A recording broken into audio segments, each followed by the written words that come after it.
Selamat datang kami ucapkan untuk teman-teman sekalian yang sudah menyempatkan diri bergabung pada sesi ke-18 dari Kitab Keluaran. Mari kita menyiapkan diri untuk memulai acara kita malam ini dengan doa pembukaan. Dalam nama Bapa dan Putra dan Roh Kudus. Amin. Firman-Mu ya Tuhan, pelita bagi kakiku dan terang bagi jalanku, sebab Engkaulah jalan kebenaran dan hidup. Kami percaya bahwa Engkau hadir bersama kami dalam setiap langkah hidup kami. Hidup kami berasal dari-Mu dan kepadamu kami akan kembali.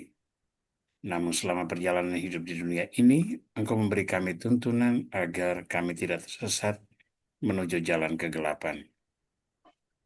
Engkau mewariskan firman-Mu kepada kami, dan dalam firman itulah kami menemukan pedoman-pedoman keselamatan yang Kau siapkan bagi semua orang beriman. Surilah ya Tuhan, Kau hadir dalam pertemuan ini. Berkatilah juga teknologi yang dipergunakan agar kami semua bisa mengikutinya dengan baik. Semoga semuanya ini melayani kami dan juga memuliakan nama-Mu. Kiranya pertemuan kami bermanfaat bagi hidup dan pelayanan kami. Kemuliaan kepada Bapa dan Putra dan Roh Kudus, seperti pada permulaan, sekarang, selalu, dan sepanjang segala abad. Amin. Baik teman-teman sekalian yang terkasih dalam Kristus, kita masuk dalam penjabaran lanjut perintah Tuhan yang kita temukan dalam Pewahyuan 10 Perintah Allah di dalam kitab Keluaran bab 20. Dan sekarang sudah beberapa sesi ini kita berbicara tentang penjabaran-penjabaran konkret yang mengalir dari perintah-perintah tersebut. Eh, Mohon konfirmasi dulu, suara saya bisa ditangkap dengan baik ya? Pak Ores, bisa Bisa ya? Romo. Oke, baik. Jelas Romo, jelas Romo. Jelas mau. Agak terganggu sedikit dengan sariawan saya. Jadi agak tersendat-sendat sana sini. Nah, semoga malam ini bisa berjalan dengan baik. Baik, eh, kita melanjutkan dengan pembicaraan tentang bagaimana hukum yang sudah diberikan Tuhan dan mulai dijabarkan dalam berbagai kesempatan itu akhirnya eh, memperoleh semacam pengesahan atau legitimasi sehingga ditandai dengan satu hal yang satu meterai atau satu tanda khusus yang membuat hukum itu berlaku. Berlaku tidak hanya bagi orang Israel sebagai satu bangsa, tetapi juga berlaku dalam sejarah keselamatan. Dan kita semua boleh dikatakan sebagai pewaris-pewaris sah hukum yang sudah dijabarkan Tuhan tersebut. Nah, mari kita memulai acara pembicaraan malam ini dan perkenankan saya untuk mulai share screen sehingga teman-teman sudah bisa mengikuti dari layar masing-masing.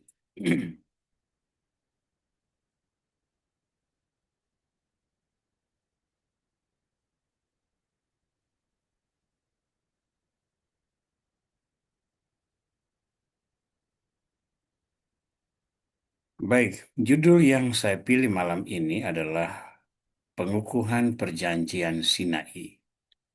Jadi, kalau kita melihat proses ya, dalam bab ke-19 diinformasikan bahwa pada bulan ketiga sesudah orang-orang Israel keluar dari tanah Mesir, mereka sampai di padang gurun Sinai.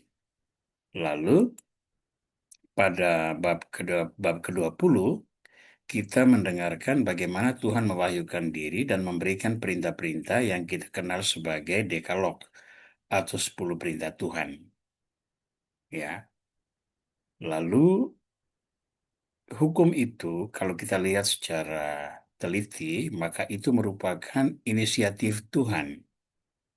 Tuhan berinisiatif menyelamatkan atau membebaskan orang Israel sebagai bangsa terpilih, lalu menghantar mereka ke Gunung Sinai, dan di Gunung Sinai itulah ia mewahyukan hukum-hukumnya, sehingga bangsa terpilih itu memiliki pedoman, memiliki identitas yang baru. Nah, hukum yang merupakan inisiatif Tuhan tersebut sekarang dibawa masuk ke dalam lingkungan orang Yahudi, orang Israel, dan untuk menjadikannya itu sebagai sebuah kewajiban umum, lalu dilakukan semacam apa istilahnya itu ya, semacam verifikasi atau semacam eh, pengejawantahan di dalam kehidupan konkret sehingga hukum itu berlaku bagi semua orang yang merupakan bagian dari bangsa terpilih tersebut. Nah, mengawali refleksi kita, apa yang kita bicarakan malam ini kurang lebih demikian. Nomor satu itu kita bahas sedikit bangsa Israel itu seperti apa dalam pengantar. Lalu kita akan masuk ke dalam pembicaraan tentang struktur tata perayaan perjanjian. Lalu yang ketiga kita bicara tentang kehadiran Sang Ilahi, tanda-tandanya seperti apa. Lalu kita akan membahas implikasi teologis terutama bagi kita orang Kristiani yang juga mewarisi perjanjian yang disampaikan Tuhan bagi orang Israel tersebut. Saya hendak memulai pembicaraan ini dengan sedikit berbicara tentang bangsa Israel. Bangsa Israel itu disebut sebagai bangsa yang tegar tengkuk. Ya, istilah ini pertama kali muncul dalam eh, kejadian bab apa? Kitab Keluaran bab 30 kalau tidak salah nanti kita lihat. Tetapi indikator atau tanda-tanda itu sudah muncul bahkan sejak mereka baru saja keluar dan dibebaskan dengan melewati Laut Merah. Mari kita lihat beberapa peristiwa yang membahasakan bahwa bangsa ini adalah bangsa yang tegar hati. Dalam Keluaran bab 15 ayat 23 sampai 25, kita menemukan deskripsi tentang orang Israel sebagai bangsa yang bersungut-sungut. Sampailah mereka ke Mara, tetapi mereka tidak dapat meminum air yang di Mara itu karena pahit rasanya. Itulah sebabnya dinamai orang tempat itu Mara. Lalu bersungut-sungutlah bangsa itu kepada Musa, kata mereka, apakah yang akan kami minum? Musa berseru-seru kepada Tuhan, dan Tuhan menunjukkan kepadanya sepotong kayu. Musa melemparkan kayu itu ke dalam air, lalu air itu menjadi manis. Di sanalah diberikan Tuhan ketetapan-ketetapan dan peraturan-peraturan kepada mereka, dan di sanalah Tuhan mencoba mereka. Nah, yang dimaksudkan dengan menjadi manis itu bukan berarti bahwa manis seperti teh manis, tetapi bahwa air itu menjadi tawar yang baik dan layak untuk diminum. Nah, yang perlu diperhatikan di sini bahwa sesudah peristiwa Tuhan menawarkan air itu, lalu orang Israel bisa meminumnya. Penulis kitab Keluaran itu menggarisbawahi ini. Di sanalah diberikan Tuhan ketetapan-ketetapan dan peraturan-peraturan kepada mereka, dan di sanalah Tuhan mencobai mereka. Ingat, mereka ini baru bebas dari perbudakan Mesir. Dan perbudakan Mesir itu berlangsung selama beberapa abad. Karena itu, mentalitas sebagai bangsa budak itu masih sangat melekat. Mereka selama berabad-abad itu menjadi orang yang memperoleh perintah dan melaksanakan. Ya, tentu saja ada hak hidup, ada hak makan dan sebagainya, tetapi mereka bukan orang-orang yang bisa membuat ketetapan sendiri. Nah, di padang gurun ini Tuhan memberikan ketetapan-ketetapan yang akan memberikan mereka arah bagaimana mengatur diri mereka sendiri. Kita lihat peristiwa yang lain. Pada Keluaran bab 16 ayat 23. Di padang gurun itu bersungut-sungutlah segenap jemaah Israel kepada Musa dan Harun dan berkata kepada mereka, ah, kalau kami mati tadinya di tanah Mesir oleh tangan Tuhan, ketika kami duduk menghadapi kuali berisi daging dan makan roti sampai kenyang. Sebab kamu membawa kami keluar ke padang gurun ini untuk membunuh seluruh jemaah ini dengan kelaparan. Nah, sekarang kita bisa lihat bagaimana mentalitas orang Israel yang baru bebas dari perbudakan Mesir ini. Nilai kebebasan itu kan yang mereka cari. Selama berabad-abad di bawah penindasan orang Mesir, mereka selalu percaya akan datang tokoh pembebas yang membebaskan mereka dari perbudakan dan menghantar mereka kembali ke tanah terjanji. Nah, proses kembali ke tanah terjanji ini melewati padang gurun. Dan melewati padang gurun itu ada banyak hambatan, banyak tantangan, dan banyak kesulitan hidup. Antara lain adalah makanan. Apa yang terjadi? Mereka bermimpi kembali, bernostalgia tentang menghadapi kuali berisi daging dan makan roti sampai kenyang. Nah, kita bisa melihat bahwa ketika berhadapan dengan kesulitan itu, mereka ternyata lebih menghargai rejeki jasmaniah berupa daging dan makan roti sampai kenyang. Mereka menghargai itu lebih daripada nilai kebebasan yang selama berabad-abad mereka mohonkan kepada Tuhan. Yang kebebasan itu ditunjukkan oleh Tuhan dengan cara menyeberangkan mereka melalui Laut Merah dan menenggelamkan Firaun beserta bala tentaranya sehingga kebebasan mereka menjadi sempurna. Tapi ketika berhadapan dengan kesulitan dalam hal makanan dan beratnya hidup di padang gurun, mereka bersungut-sungut dan mengenang kembali masa berkelimpahan makanan dan minuman, walaupun itu berarti bahwa kembali ke masa perbudakan. Yang kita tekankan di sini bukan soal kesulitan hidup, tapi mentalita bersungut-sungut yang ada di dalam lingkungan orang-orang Israel. Nah, menghadapi bangsa yang bersungut-sungut ini, kita menemukan ini. Tuhan murka kepada orang Israel. Dalam Keluaran 32 bab 9 ayat 10, kita menemukan Tuhan yang berfirman demikian. Firman Tuhan kepada Musa, telah kulihat bangsa ini dan sesungguhnya mereka adalah satu bangsa yang tegar tengkuk. Itu oleh sebab itu, biarkanlah aku supaya murkaku bangkit terhadap mereka dan aku akan membinasakan mereka. Tetapi engkau akan kubuat menjadi bangsa yang besar. Tuhan menaruh perhatian khusus kepada Musa, karena Musa adalah orang yang paling taat, yang paling konsekuen terhadap Tuhan yang membawa mereka keluar dari perbudakan Mesir. Tetapi sesudah berbagai kesulitan, termasuk ketika bangsa itu akhirnya mengingkari Tuhan dengan menyembah patung lembu emas, Tuhan melihatnya sebagai bangsa yang tegar tengkuk. Pada sisi lain, Musa memohonkan pengampunan. Dalam Keluaran bab 34 ayat 8-9 kita menemukan ini. Musa berlutut ke tanah, lalu sujud menyembah serta berkata, jika aku telah mendapat kasih karunia di hadapanmu ya Tuhan, berjalanlah kiranya Tuhan di tengah-tengah kami. Sekalipun bangsa ini satu bangsa yang tegar tengkuk, tetapi ampunilah kesalahan dan dosa kami. Ambillah kami menjadi milikmu. Nah, Tuhan menunjukkan murkanya kepada orang-orang Israel. Musa yang berdiri di antara Tuhan dan umat Israel memohonkan pengampunan bagi bangsa yang tegar tengkuk tersebut. Maka kita melihat ada komunikasi dua arah di sini.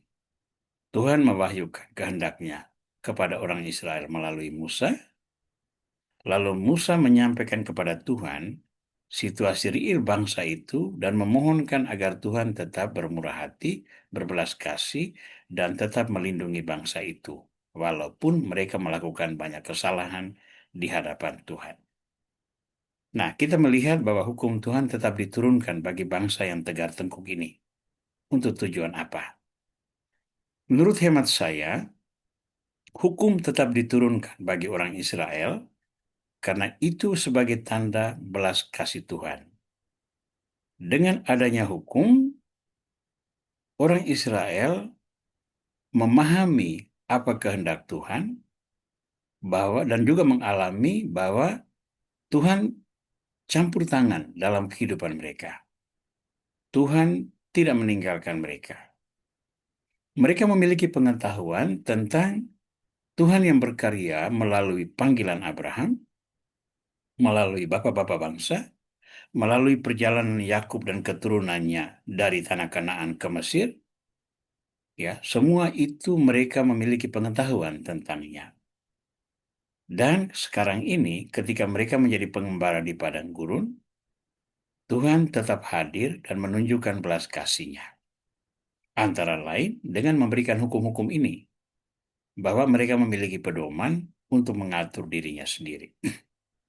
Hukum-hukum itu tetap diturunkan kepada bangsa yang tegar tengkuk sebagai pedoman untuk memperbaiki iman dan moralitas bangsa.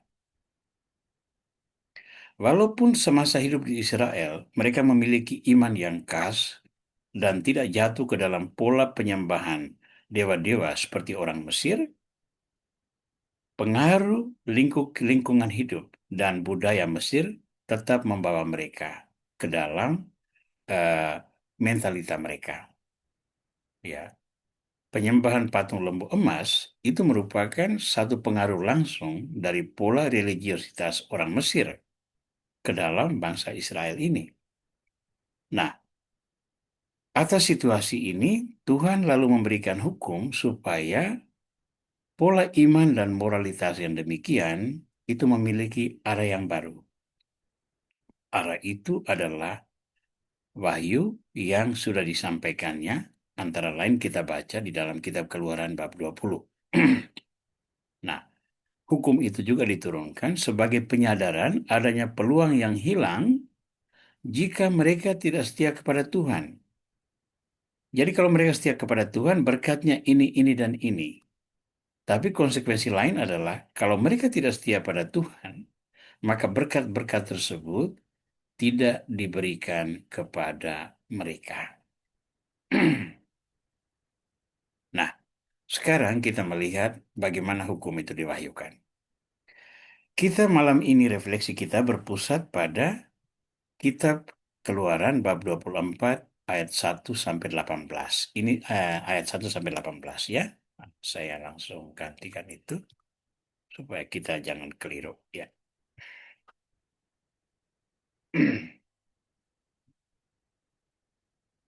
Nah, saya memberikan deskripsi kitab bab ini dengan deskripsi demikian. Bangsa budak diberi arah untuk membangun identitasnya. Selama hidup dalam perbudakan di Mesir, orang-orang Israel adalah budak, alat kerja, hak milik atau propertinya orang-orang Mesir. Ya, mereka tidak mempunyai kuasa atas dirinya sendiri. Sekarang, sesudah mereka lepas dari perbudakan Mesir, lalu mengembara di padang gurun, mereka harus membentuk sebuah identitas. Nah, identitasnya ini akan didasarkan pada hukum-hukum Tuhan. Apa yang kita bisa temukan dalam kitab Keluaran bab 24 ini? Mari kita baca sejenak kutipan dari terjemahan baru yang pertama dari tahun 74. Berfirmanlah ia kepada Musa, naiklah menghadap Tuhan engkau dan Harun, Nadab dan Abihu, dan 70 orang dari para tua-tua Israel, dan sujudlah kamu menyembah dari jauh. Hanya Musa sendirilah yang mendekat kepada Tuhan, tetapi mereka itu tidak boleh mendekat, dan bangsa itu tidak boleh naik bersama-sama dengan dia. Lalu datanglah Musa dan memberitahukan kepada bangsa itu segala firman Tuhan dan segala peraturan itu. Maka seluruh bangsa itu menjawab serentak, segala firman yang telah diucapkan Tuhan itu akan kami lakukan. Lalu Musa menuliskan segala firman Tuhan itu.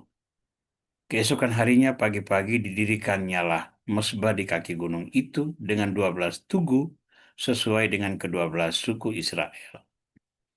Kemudian disuruhnyalah orang-orang muda dari bangsa Israel. Maka mereka mempersembahkan korban bakaran dan menyembelih lembu-lembu jantan sebagai korban keselamatan kepada Tuhan. Sesudah itu Musa mengambil sebagian dari darah itu lalu ditaruhnya ke dalam pasu, sebagian lagi dari darah itu disiramkannya pada mezbah itu. Diambilnya kitab perjanjian itu lalu dibacakannya dengan didengar oleh bangsa itu dan mereka berkata, segala firman Tuhan akan kami lakukan dan akan kami dengarkan. Kemudian Musa mengambil darah itu dan menyiramkannya pada bangsa itu serta berkata, inilah darah perjanjian yang diadakan Tuhan dengan kamu berdasarkan segala firman ini. Dan naiklah Musa dengan Harun, Nadab dan Abihu dan 70 orang dari para tua-tua Israel. Lalu mereka melihat Allah Israel, kakinya berjejak pada sesuatu yang buatannya seperti lantai dari batu nilam dan yang terangnya seperti langit yang cerah. Tetapi kepada pemuka-pemuka orang Israel itu tidaklah diulurkannya tangannya. Mereka memandang Allah lalu makan dan minum. Tuhan berfirman kepada Musa, naiklah menghadap aku ke atas gunung dan tinggallah di sana. Maka aku akan memberikan kepadamu loh batu, yaitu hukum dan perintah yang telah kutuliskan untuk diajarkan kepada mereka. Lalu bangunlah Musa dengan Yosua abdinya, maka naiklah Musa ke atas gunung Allah itu. Tetapi kepada para tua-tua itu ia berkata, tinggallah di sini menunggu kami, sampai kami kembali lagi kepadamu. Bukankah Harun dan Hur ada bersama-sama dengan kamu? Siapa yang ada perkaranya datanglah kepada mereka. Maka Musa mendaki gunung dan awan itu menutupinya.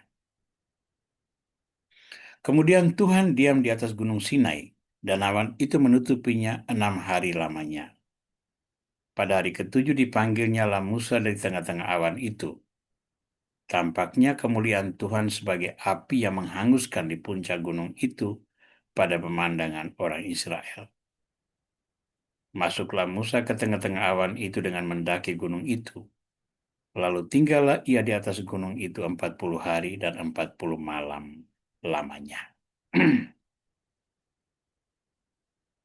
Baik, sekarang kita mulai membahas ayat-ayat ini menurut kerangka yang tadi sudah disampaikan di awal refleksi kita.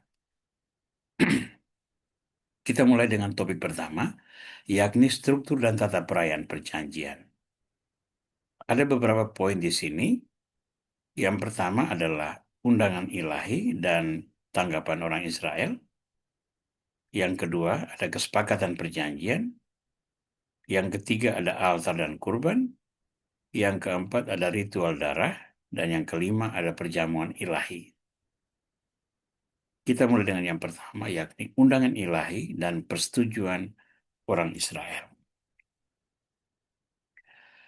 Nah, undangan ilahi itu dijabarkan pada bagian awal dari bab 24 ini dengan mengatakan demikian. Allah memerintahkan Musa untuk membawa Harun, Nadab, Abihu, dan 70 tua-tua ke Gunung Sinai untuk beribadah. Musa adalah satu-satunya yang diizinkan untuk mendekati Tuhan dari dekat. Sementara yang lain harus beribadah dari jauh. Dan kita tahu bahwa di dalam Musa itu adalah orang yang bertemu dengan Tuhan berbicara dengan bertatapan muka. Ya, itu yang dijabarkan di dalam berita tentang Musa itu. Maka kita melihat bahwa Musa adalah satu manusia yang sangat layak di hadapan Tuhan, dan kelayakannya itu membuat dia menjadi satu-satunya pribadi yang berkomunikasi langsung dengan Tuhan, dan komunikasinya dengan Tuhan itulah yang disampaikan kepada seluruh bangsa Israel, dan bangsa Israel menerima serta menjabarkan hukum-hukum itu dalam kehidupan sehari-hari. Maka kita melihat Musa memiliki peranan yang sangat sentral. Nah, Tuhan memerintahkan Musa untuk naik ke Gunung Sinai. Kita menyebutnya sebagai undangan. Walaupun undangan ini bersifat perintah, yang berarti bahwa Musa tidak memiliki kebebasan untuk menolak. Ya, dan itu ditanggapi pertama-tama oleh Musa sebagai representasi orang Israel di hadapan Tuhan, Lalu ada sekian banyak perutusan seperti Harun, Nadab, Abihu, dan 70 tua-tua. Mereka itulah yang menjadi representasi seluruh bangsa Israel. Undangan Tuhan disampaikan, orang Israel menanggapi. Maka orang Israel setuju untuk menerima undangan atau perintah ilahi tersebut. Sesudah undangan itu ada, lalu ada kesepakatan dalam perjanjian itu. Musa menyampaikan firman Allah kepada bangsa Israel yang dengan suara bulat sepakat untuk mentaati hukum dan ketetapan yang telah Allah berikan kepada mereka. Ya. Jadi sesudah Musa menyampaikan secara lisan apa yang dikehendaki Tuhan, bangsa itu berkata, segala yang difirmankan Tuhan akan kami laksanakan. Ya, pada titik ini ada kesepakatan. Tuhan memberikan perintah, orang Israel setuju untuk menjalankan. Karena itu mereka disebut sebagai umat Tuhan. Ya. Musa kemudian menuliskan firman Tuhan dan membacakan kitab perjanjian kepada bangsa itu. Yang ketiga, ada altar dan kurban. Kalau di sini firman disampaikan secara lisan, lalu ditulis dalam kitab perjanjian. Apa yang tertera itu secara verbal itu kemudian dirumuskan dalam ritual. Dan ritual membutuhkan sarana. Sarana itu adalah altar dan korban. Apa yang dibuat? Musa membangun altar dengan 12 pilar. Ya, 12 pilar itu adalah lambang 12 suku Israel. Lalu dia menyuruh para pemuda mempersembahkan korban bakaran dan korban perdamaian berupa lembu. Korban bakaran adalah korban penghormatan kepada Tuhan, korban perdamaian adalah korban rekonsiliasi. Antara Tuhan dan umatnya ada ketidakcocokan karena orang Israel berdosa, tetapi di sana ada korban perdamaian, korban silih, korban rekonsiliasi. Ya. Dan korban itu diletakkan di atas altar, lalu dibakar. Ya. Jadi sekarang kita lihat ada dua segmen tambahan dalam seluruh uh, perjanjian itu, yakni ada altar dan ada kurban. Nah, karena kurban itu berupa hewan, maka di sana darah memainkan peranan penting. Maka di sini ada ritual darah. Yang pertama, Musa mengambil separuh darah dan memercikannya di atas mezbah. Dan separuhnya lagi dipercikannya kepada umat. Ya, kalau kita sekarang di gereja itu kan percikan air di awal misa misalnya, itu kan percikan pertobatan. Ya, kita tidak lagi memakai percikan darah. Percikan kita air, karena air itulah sakramen, mengingatkan kita akan sakramen pembaptisan. Dan baptisan menjadi meterai yang menghantar kita ke dalam persekutuan umat Allah, gereja kudus, atau istilah teologisnya tubuh mistik Kristus. Ketika terjadi pada orang Israel di kaki Gunung Sinai, yang dilakukan adalah umat diperciki dengan darah. Ya, selain diperciki mezbah, diperciki juga umat, dan materi yang dipakai adalah darah. Tindakan tersebut melambangkan kehidupan korban dan ikatan komitmen antara Allah dan manusia. Korban yang dipakai adalah makhluk bernyawa, ya, seekor binatang yang disembelih, lalu darahnya ditampung, dan dengan darah itulah mezbah diperciki dan umat Allah diperciki. Maka kita melihat ada dimensi lain dari ritual darah ini, yakni ada kehidupan yang dikorbankan. Kehidupan itu datang dari Allah. Tuhan menciptakan seluruh alam semesta dan menganugerahkan kehidupan, termasuk kepada binatang. Dan sekarang kehidupan yang merupakan anugerah Tuhan itu dipakai sebagai korban untuk membawa umat Tuhan lebih dekat dengan pribadi ilahi. Dan perjanjian itu dengan darah itu adalah merupakan ikatan, merupakan komitmen di antara Allah dan Israel. Ya. Elemen berikutnya adalah perjamuan ilahi. Sesudah ada persekutuan tadi, ada pemercikan tadi, lalu ada perjamuan. Mereka bertemu dengan Tuhan, mereka melihat kemuliaan Tuhan, lalu duduk untuk makan dan minum. Nah, makan dan minum ini merupakan bagian bukan semata-mata memuaskan rasa lapar atau memelihara kesehatan badan, tetapi merupakan tanda persekutuan antara Tuhan dan manusia. Baik, saya berikan sebuah contoh konkret bagaimana perjamuan itu memainkan peranan penting dalam ritus agama-agama tradisional. Ya, dalam budaya saya, misalnya ada perselisihan antar suku-suku, lalu ada peperangan antar suku, ya, apalagi kalau ada korban yang terbunuh, maka secara resmi dua suku ini terputus. Lalu, sesuai dengan hukum negara, ya, orang-orang yang melakukan ini kemudian ditangkap, dihukum penjara dan sebagainya. Lalu atas inisiatif misalnya aparat keamanan, pemerintah daerah, dipertemukanlah suku-suku yang bertikai, lalu dibuatlah upacara perjanjian, ditandai dengan menandatangani kesepakatan damai. Tetapi secara emosional, secara filosofis, itu tidak memiliki ikatan yang kuat. Secara hukum iya, tetapi dalam hal mentalita dan religiositas masyarakat, ikatan dengan menandatangani surat perjanjian itu sangat rapuh.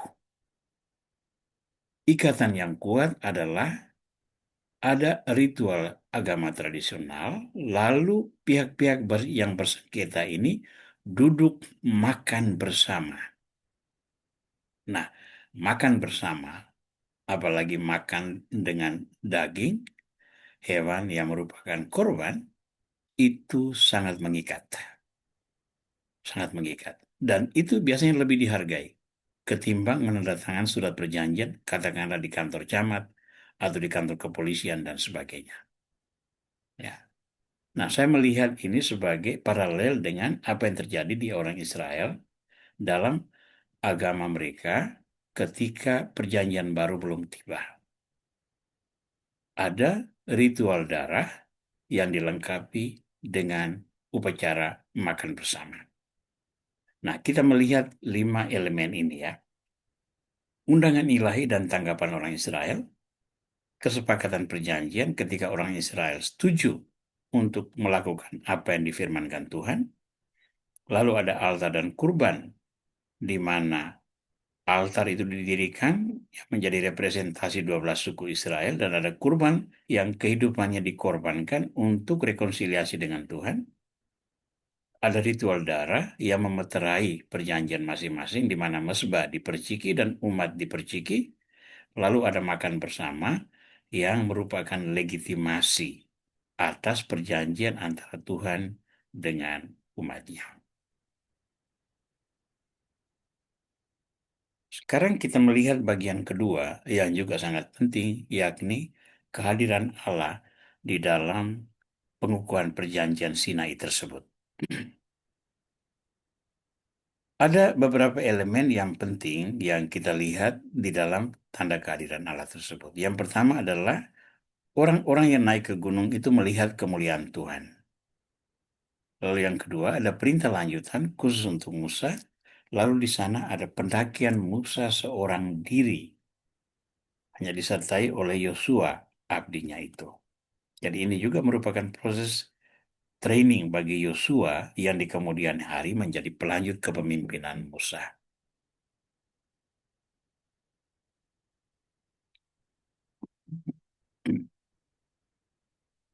Mari kita melihat yang pertama, melihat kemuliaan Tuhan.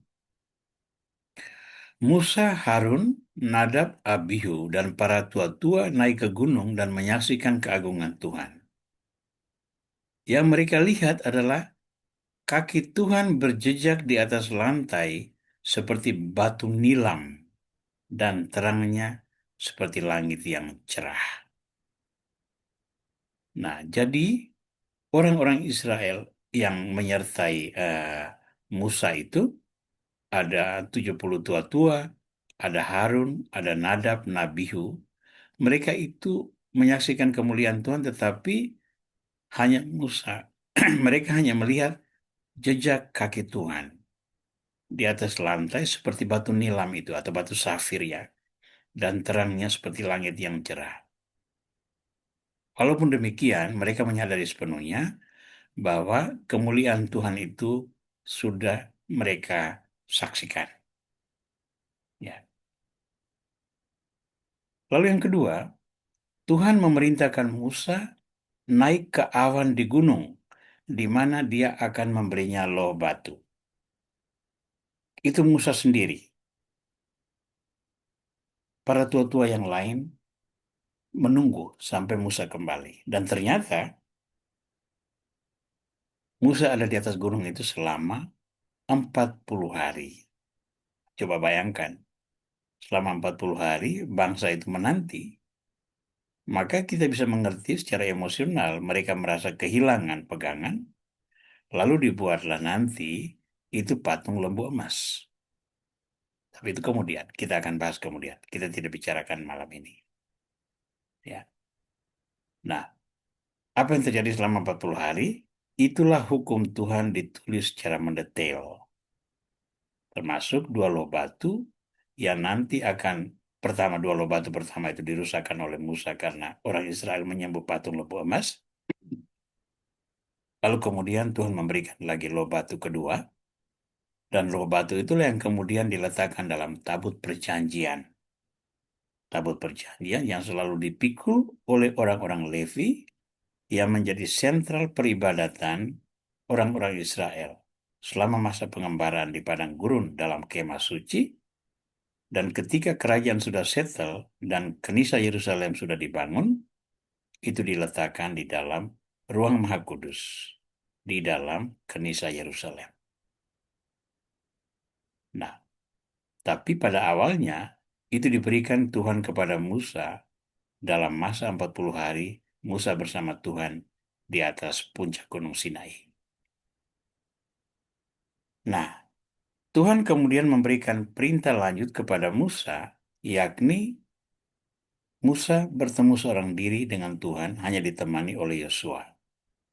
Pendakian Musa ini berlangsung secara sangat dramatis. Musa mendaki gunung hanya ditemani Yosua. Musa ditutupi awan selama 6 hari. Ya, pada hari ketujuh dia dipanggil Tuhan,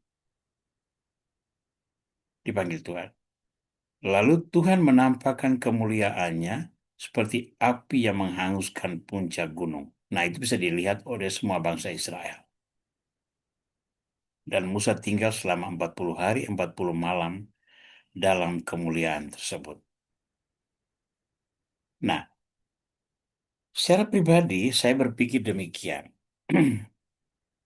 Ini juga menunjukkan seperti apa kualitas iman Musa kepada Tuhan.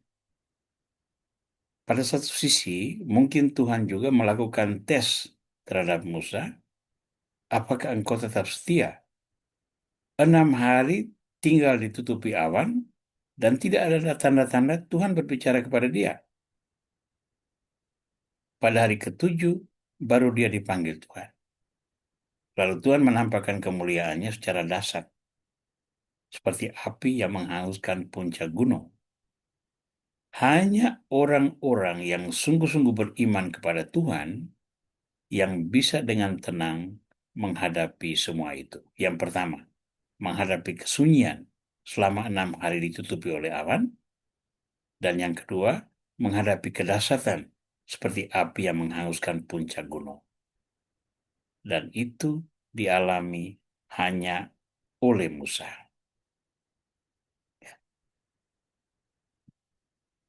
Sekarang kita masuk kepada bagian ketiga, implikasi teologis. Dan ini akan menjadi relevan bagi kita sebagai orang-orang Kristiani yang percaya kepada Tuhan. Pertama sekali, marilah kita menyadari bahwa kita berbicara tentang pengajaran iman yang terjadi dalam fase perjanjian lama. Kita mempelajarinya ini dari perspektif kita sebagai orang-orang yang memperoleh keselamatan berkat perjanjian baru. Dan kita tahu bahwa fase perjanjian baru adalah fase penggenapan, ya, fase penggenapan, dan penggenapan itu dilakukan oleh Yesus Kristus. Maka perspektif kita pun dalam implikasi teologis ini sangat dipengaruhi oleh iman kita kepada Yesus Kristus. Ada beberapa poin yang kita mau bicarakan di sini. Yang pertama adalah relasi Tuhan dan Israel atas dasar perjanjian. Lalu yang kedua, peranan penting dalam perjanjian. Lalu yang ketiga, peranan penting pengantara atau mediator. Lalu yang keempat, memandang kemuliaan Tuhan menjadi motivasi luhur untuk hidup kita. Mari kita melihat beberapa detailnya. Yang pertama, definisi relasi Tuhan dan Israel. Ya, relasi Tuhan dan Israel itu didasarkan atas sebuah perjanjian. Maka perjanjian di sini menjadi elemen dasar atau filosofi dari relasi dengan Tuhan yang membebaskan mereka. Ya, Tuhan membebaskan orang Israel dan orang Israel menjadi umatnya. Itu sebuah perjanjian. Nah, perjanjian ini boleh kita katakan sebagai fondasi dari seluruh bangunan hidup orang Israel, baik dari sisi rohania maupun dari sisi sosial, politik, dan semua elemen lain, termasuk kesenian, ya, psikologinya, semua itu didasarkan atas perjanjian itu.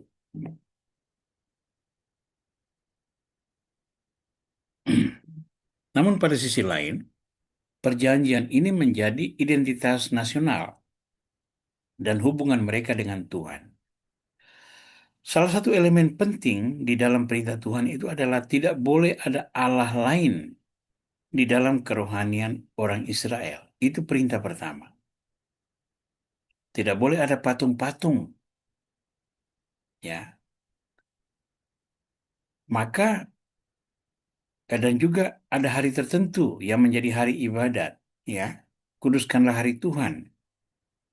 Dan itu membuat pola hidup iman orang-orang Israel itu berbeda dari bangsa-bangsa di sekitarnya. Ya. Tidak boleh ada Allah lain. Maka Israel memiliki iman yang bersifat monoteis. Tidak tidak ada banyak dewa. Itu misalnya berbeda dengan dewa-dewa orang orang Assyria atau orang Yunani, orang Romawi dan sebagainya, orang Mesir. Di lingkungan bangsa-bangsa itu iman didasarkan pada konsep politeisme. Ada banyak dewa-dewa yang menjadi sesembahan. Bahkan dewa-dewa pun bisa cemburu satu sama lain, berkonflik satu sama lain, dengan memanfaatkan manusia sebagai pion dalam konflik ilahi tersebut.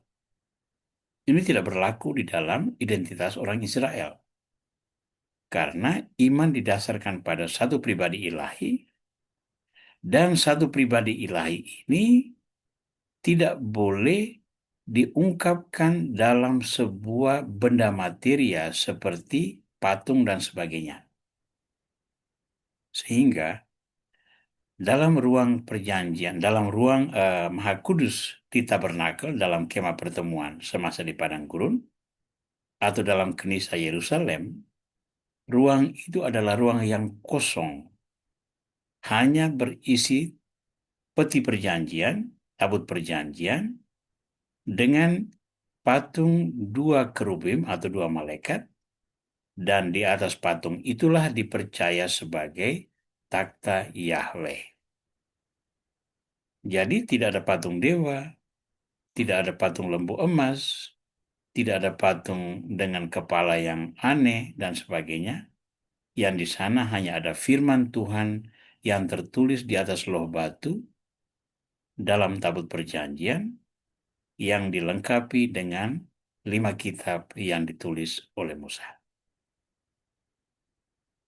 Nah, ini menjadi identitas nasional. Dan ada kuluskanlah hari Tuhan. Maka ada hari-hari tertentu di mana perayaan yang menjadi festival seluruh bangsa Israel. Ya. Yang kedua, peranan penting darah perjanjian. Ada altar dan hewan korban yang disembeli, menandai adanya kehidupan yang harus dipersembahkan sebagai korban kepada Tuhan yang kudus.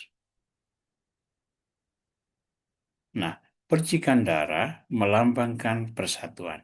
Nah, ini yang penting bahwa praktek ini terjadi di dalam banyak budaya. Ya.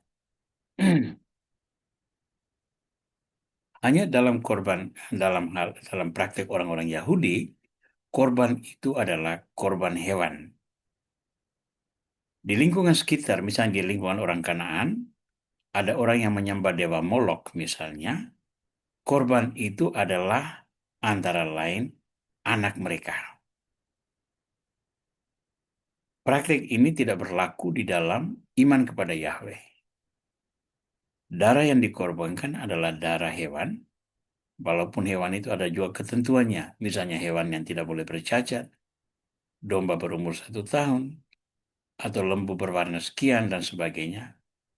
Ada ketentuan-ketentuannya, tetapi hidup yang dikorbankan adalah hidup hewan untuk membawa keselamatan bagi orang-orang yang percaya kepada Tuhan.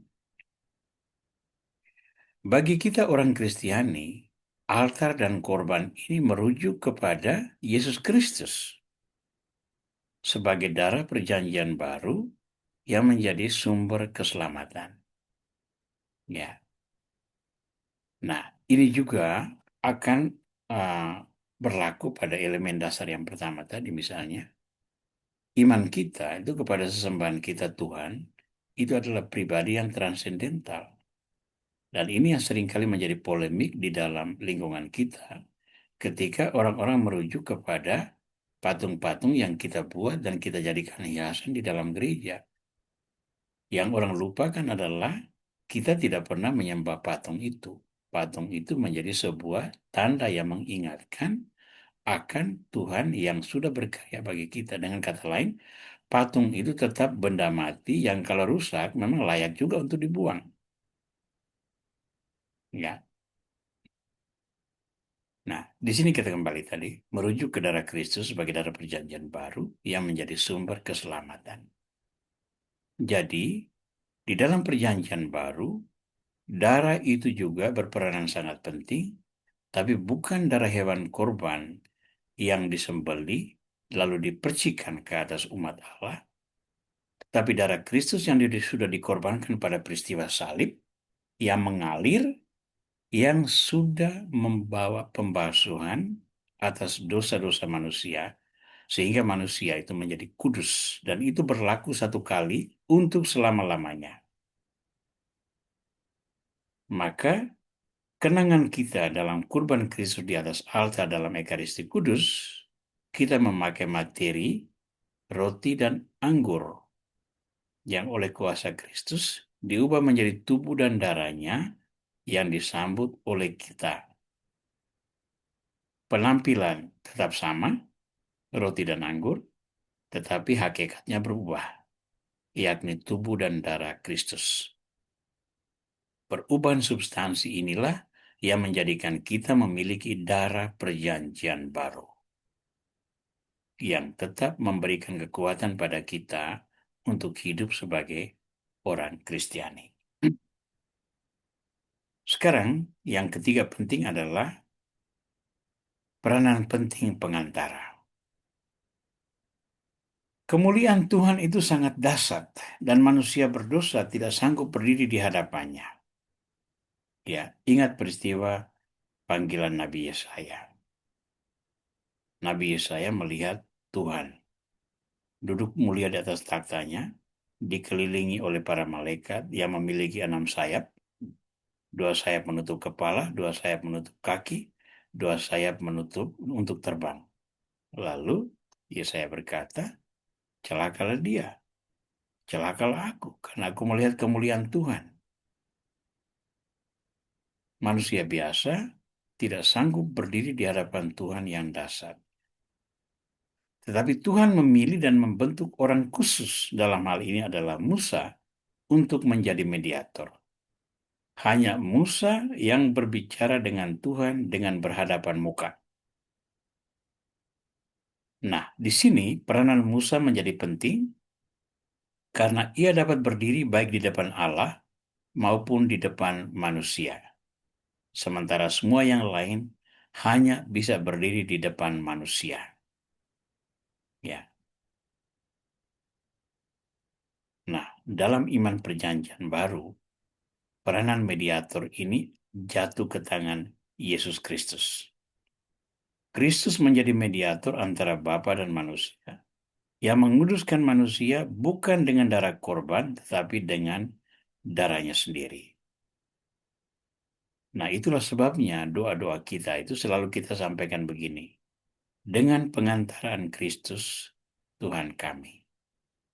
Atau doa ini kami sampaikan kepadamu ya Bapa, dengan pengantaran Yesus Kristus, yang hidup dan bertakhta bersama dengan Dikau dalam persatuan dengan Roh Kudus, kini dan sepanjang masa.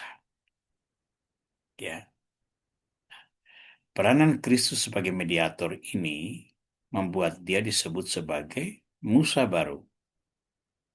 Jika dalam perjanjian lama, Musa berperanan menjadi penyambung lidah Tuhan bagi umat beriman, dalam perjanjian baru, bahkan firman itu sendiri masuk ke dalam hidup manusia, dalam rupa manusia, yakni Yesus Kristus.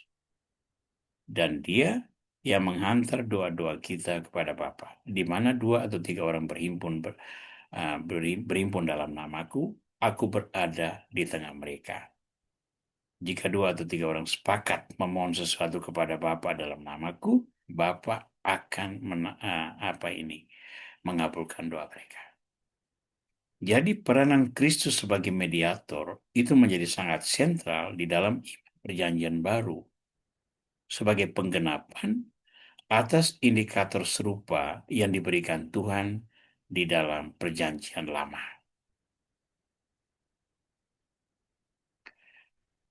Yang terakhir adalah memandang kemuliaan Tuhan. Orang Israel memandang kemuliaan Tuhan dalam rupa nyala api. Tuhan itu tetap jauh. Tuhan itu tidak terjangkau. Bahkan dia berpenampilan seperti nyala api. Nyala api itu kan dahsyat dan menakutkan. Bahkan Musa ketika pertama kali melihat nyala api yang membakar, yang ada di atas semak, semak belukar dan tidak terbakar, ketika dia mendekat, Tuhan berkata, jangan dekat-dekat. Tempat ini tempat kudus. Engkau harus menanggalkan dahulu sepatumu, sandalmu. Tuhan itu mulia, dahsyat, tetapi jauh dan tidak terjangkau. Nah, yang menarik, Yesus mengizinkan 3 murid, yakni Petrus, Yohanes, dan Yakobus, untuk memandang kemuliaannya pada peristiwa transfigurasi. Ya. Dalam Injil Matius bab 17 ayat 1-5, di sana Yesus berubah rupa di depan 3 murid ini, Petrus, Yohanes, dan Yakobus. Ya. Petrus begitu terpesona sehingga dia mengatakan, Guru, baiklah kita tinggal di sini. Kami akan mendirikan 3 kemah, 1 untuk engkau, 1 untuk Musa, dan 1 untuk Elia. Nah, tetapi Yesus tidak mengizinkan kemah itu didirikan. Dia mengajak mereka turun. Karena kemuliaan yang Mereka saksikan itu, kemuliaan yang hanya mencapai penggenapannya sesudah melewati peristiwa salib di Golgota. Kemuliaan itu adalah kemuliaan kebangkitan. Nah, yang menarik di sini adalah memandang kemuliaan dalam perjanjian lama itu berbeda dengan perjanjian baru. Dalam perjanjian lama, Tuhan itu dahsyat dan tak terjangkau. Dalam perjanjian baru, Tuhan sendiri masuk dalam sejarah kehidupan manusia. Dengan demikian, kemuliaan Tuhan yang transenden, yang jauh tak terjangkau itu sekarang kemuliaan Tuhan yang imanen, yang melekat pada kehidupan manusia saat sekarang ini. Maka sesungguhnya setiap kali kita merayakan Ekaristi Kudus, itu kita menyaksikan kemuliaan Tuhan yang imanen, yang ada di tengah kita. Ya, satu bagian penting yang harus kita perhatikan itu ketika kita menyanyikan misteri iman. Sesudah konsekrasi ya, imam mengangkat hosti mengatakan, inilah tubuhku yang dikorbankan bagimu. Lalu kemudian inilah darahku, darah perjanjian baru yang akan ditumpahkan bagimu demi pengampunan dosa. Lalu sesudah itu kita akan membuat, marilah kita menyatakan iman kita. Lalu kita menyanyikan aklamasi yang memuat tiga elemen ini. Kristus sudah wafat, Kristus sudah bangkit, dan Kristus akan datang kembali. Jadi sesungguhnya misteri iman itu adalah sebuah ungkapan kemuliaan Tuhan yang kita alami secara langsung dalam hidup hari ini. Tuhan yang imanen. Nah, saudara-saudara, memandang kemuliaan Tuhan di dalam perjanjian lama itu tersambung dan tergenapi di dalam perjanjian baru. Itu semua berkat siapa? Berkat Yesus Kristus. Di dalam perjanjian lama, ya, elemen dasar relasi antara Tuhan dengan Israel terletak dalam perjanjian yang dimeterai oleh darah korban. Dalam perjanjian baru, meterai itu adalah darah Kristus. Dalam perjanjian lama, percikan darah melambangkan persatuan. Dalam perjanjian baru, darah Kristus menyucikan dan menyatukan kita. Dalam perjanjian lama, kemuliaan Tuhan itu dahsyat dan dialami hanya melalui pewahyuan Tuhan, melewati orang-orang khusus seperti Musa. Dalam perjanjian baru, mediator itu dimainkan oleh Kristus sendiri.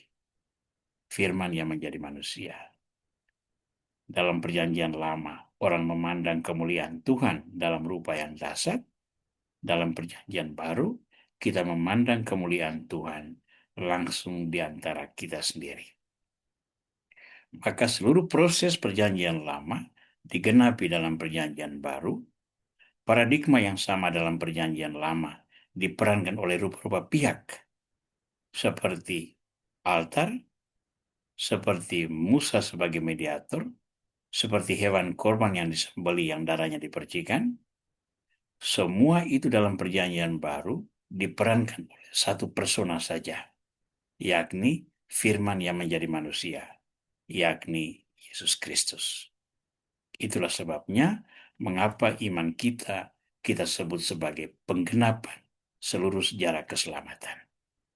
Baik teman-teman sekalian, demikian saja refleksi saya malam ini. Terima kasih untuk semua perhatian.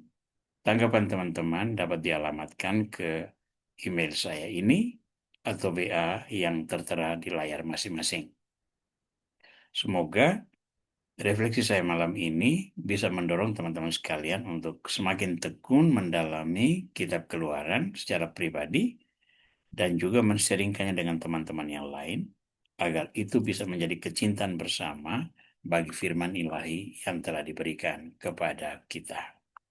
Baik, terima kasih untuk perhatian. Kita buka kesempatan bagi teman-teman untuk seperti biasa mendalami atau mengajukan sharing memberikan pandangan dan sebagainya. Waktu kita persilakan. Sharing atau tanggapan bisa disampaikan melalui kolom chatting atau bisa disampaikan secara langsung. Silakan buka mikrofon, buka kamera, lalu boleh menyampaikan pandangan Anda masing-masing. Saya persilakan jika ada yang sudah siap untuk berbicara.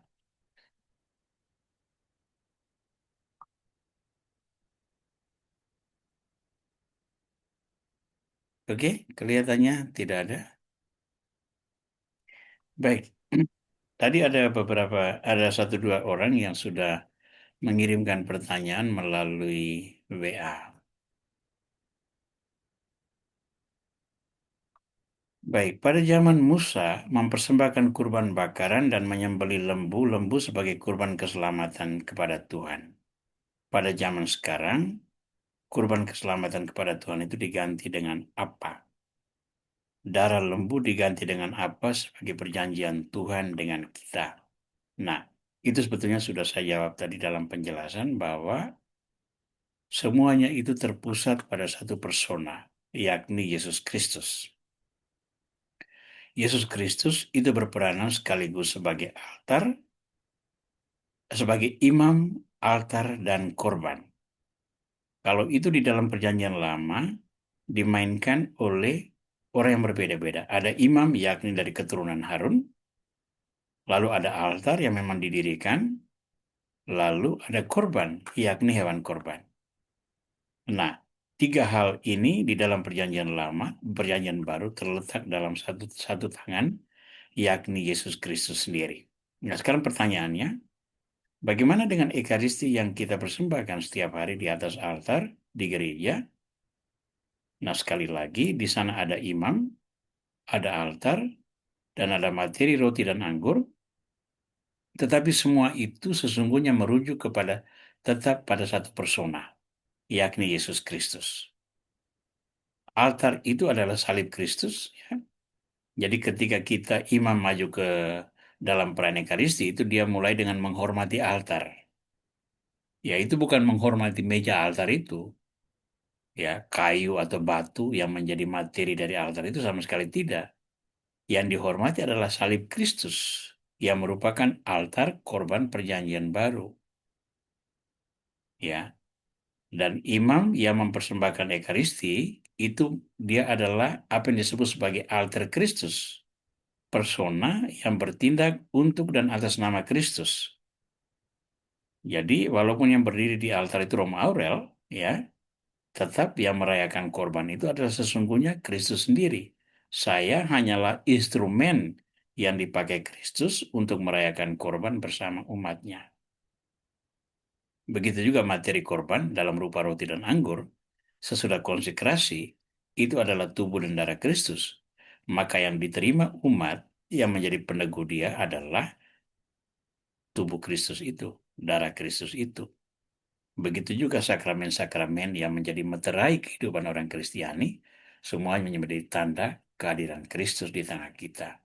Itulah sebabnya mengapa iman Kristiani disebut kristosentris, berpusat pada Kristus. Umat Pangkal Pinang, Keuskupan Pangkal Pinang pasti familiar dengan istilah ini, berpusat pada Kristus. Ini menjadi jargon yang sangat berpengaruh dalam pastoral kita sudah selama bertahun-tahun ini. Dalam perjanjian lama, segala persembahan kurban bakaran itu apa karena kehendak Tuhan yang harus dilakukan Musa? Ya, jelas itu adalah kehendak Tuhan. Tetapi kehendak Tuhan yang merupakan proses pemurnian bagi orang Israel, bahwa mereka tidak seperti bangsa-bangsa lain yang mempersembahkan korban rupa-rupa cara kepada berbagai dewa dan seterusnya. Nah, saya melihat ini sebagai sebuah proses pemurnian budaya. Tuhan berfirman kepada Musa, dan Musa menyampaikan itu kepada orang Israel. Orang Israel itu hidup di tengah bangsa-bangsa lain yang memiliki pola iman yang berbeda-beda. Tetapi dengan adanya pedoman dari Tuhan, mereka tidak boleh lagi terpengaruh misalnya kepada penyembahan dewa-dewa orang Kanaan dewa-dewa yang membutuhkan korban anak-anak, atau dewa-dewa yang ungkapan penghormatannya dalam rupa hubungan seksual bebas di kuil-kuil dan sebagainya, ya, itu semua tidak lagi terjadi di lingkungan orang Israel. Karena di sana hanya ada korban hewan tertentu yang dilakukan dengan ritus tertentu hanya kepada Tuhan yang tidak berwujud. Yang tidak berwujud. Ini yang penting. Ya, maka itu adalah perintah Tuhan. Tuhan bahkan menuliskan melalui Musa dengan cara yang sangat jelas hewan korban itu seperti apa. Ya, dia tidak boleh bercacat dan sebagainya. Ya, dan sebagainya. Ya, jadi ada ketentuan yang diberikan oleh Tuhan. Hmm.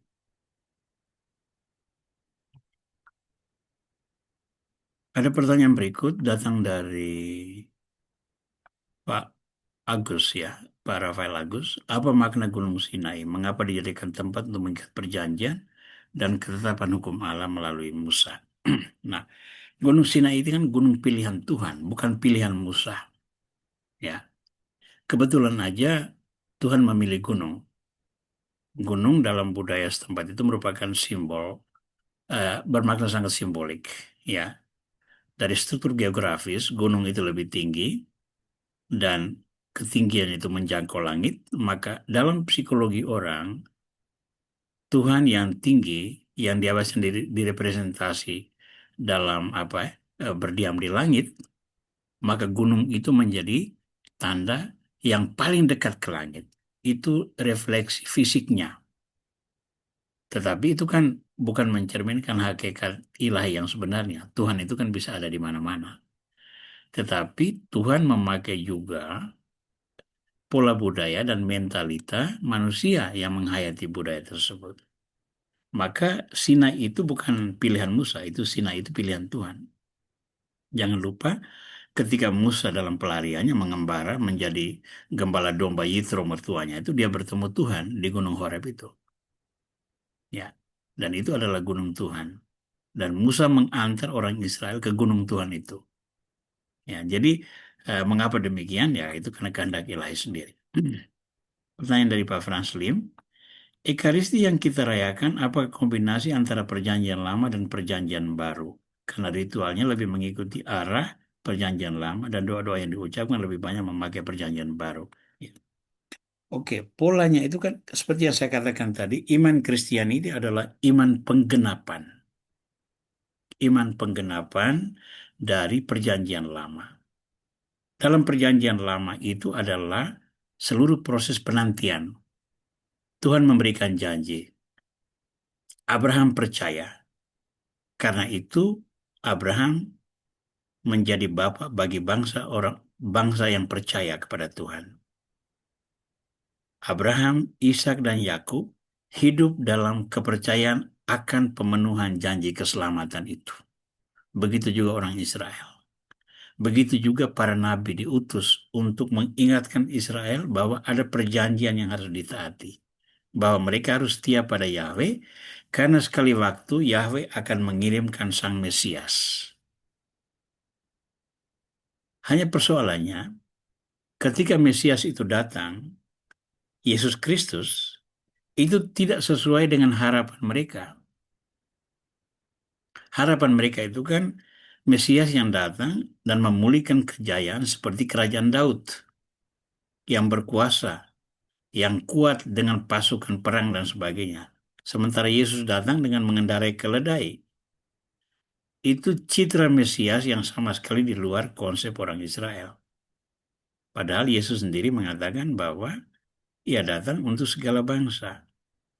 Maka penggenapan yang kita alami dalam diri Yesus Kristus itu bagi orang Kristiani adalah penyempurna iman yang ada dalam perjanjian lama.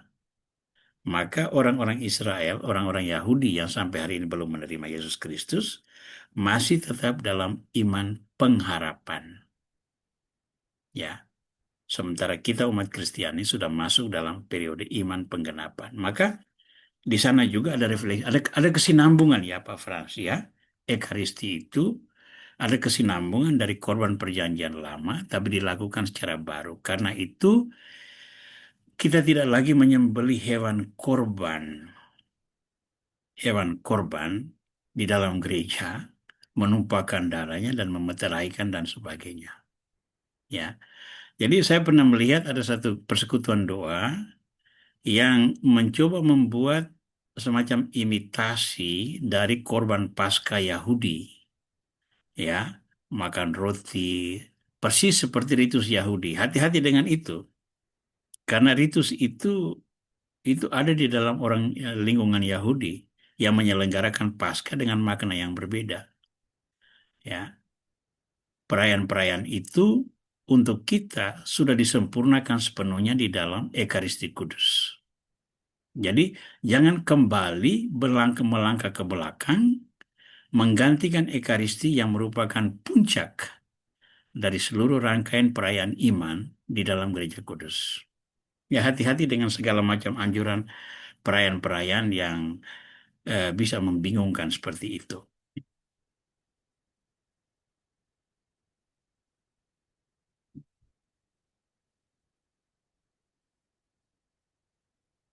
Apakah kehadiran Allah yang dimakan dan diminum dalam perjamuan perjanjian tidak kontradiktif dengan tradisi yang mengatakan tidak seorang pun dapat melihat Allah dan tetap hidup? Nah, sekali lagi kita sampai kepada apa yang disebut sebagai iman penggenapan tadi. Yesus Kristus itu adalah Allah yang hidup di tengah umat manusia. Maka kedatangan Yesus Kristus itu mengubah paradigma lama. Karena Allah yang dasar pada Keluaran 33:20 itu menjadi Allah yang imanen, Allah yang hidup dalam sejarah, dalam rupa manusia, Allah yang solider dengan kelemahan manusia. Bahkan Allah yang menderita, Allah yang teraniaya, itu adalah pribadi Yesus Kristus.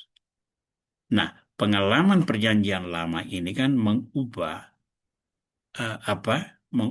arah iman orang-orang yang menerima Kristus sebagai Sang Mesias.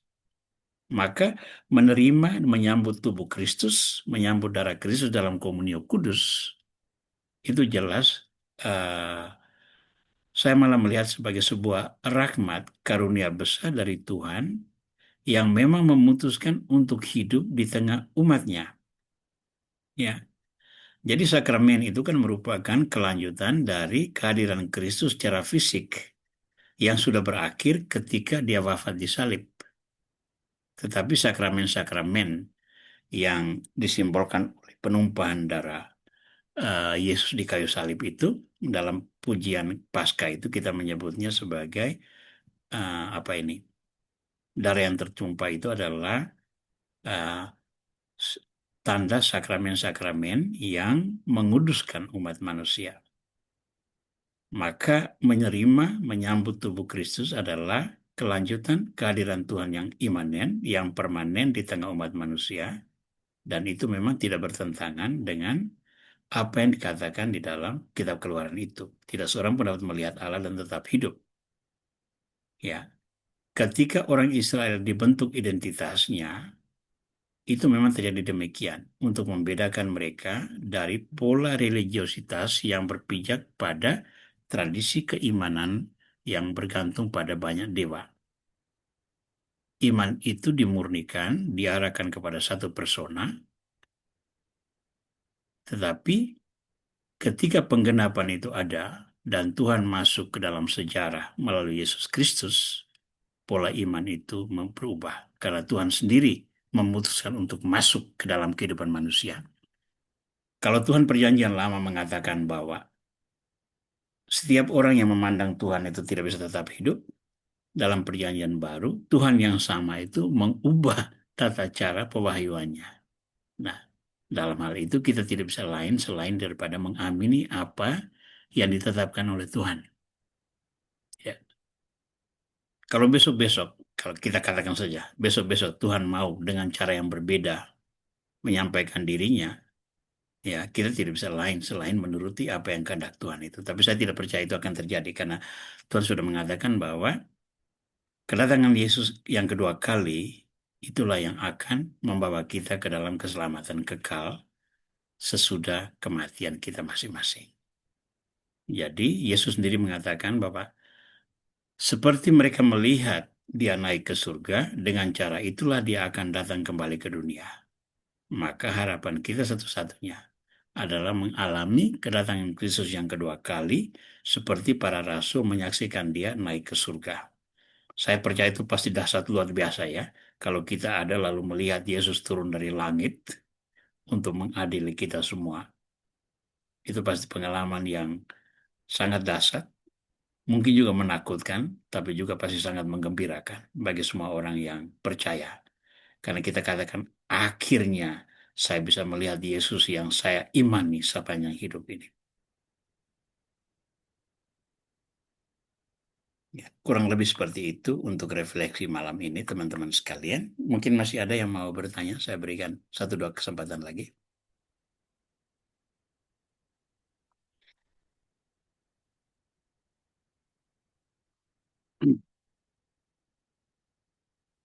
Oke, kalau tidak ada lagi, saya ingin mengumumkan bahwa minggu depan itu kita tidak ada pendalaman kitab suci seperti malam ini karena kami ada rapat Dewan Imam di Pangkal Pinang.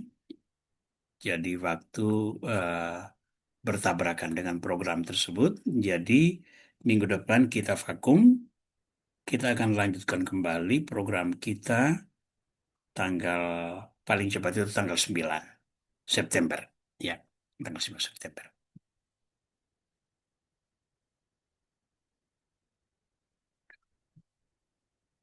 Masih ada yang mau bertanya? Dan tidak ada lagi, maka refleksi kita, acara kita malam ini sampai di sini. Kita juga sudah mendekati setengah 9.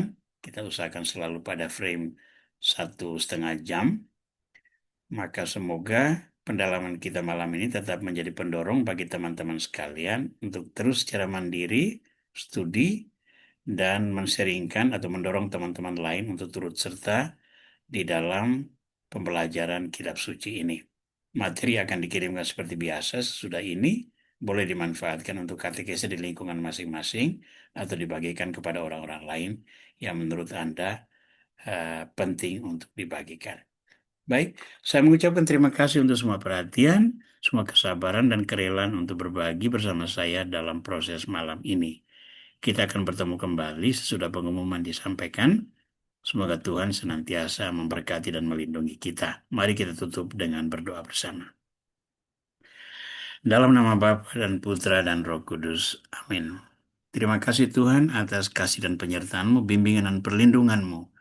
Semoga iman kami semakin Kau kokohkan, komitmen kami untuk melayani Engkau semakin Kau kuatkan, dan kami Kau bebaskan dari rupa-rupa tantangan, atau Kau kuatkan untuk menghadapi semua tantangan itu tanpa kehilangan harapan akan keselamatan yang dijanjikan oleh Yesus Putramu. Jadikanlah hidup kami pujian bagi keagungan nama-Mu, kini dan sepanjang masa. Amin. Tuhan bersamamu. Semoga saudara-saudara sekalian diberkati oleh Tuhan Yang Maha Kuasa, Bapa dan Putra dan Roh Kudus. Amin. Tuhan Terima kasih memberkati Romo. kita semua. Sampai 2 minggu lagi. Sampai Terima dua kasih minggu Romo. lagi.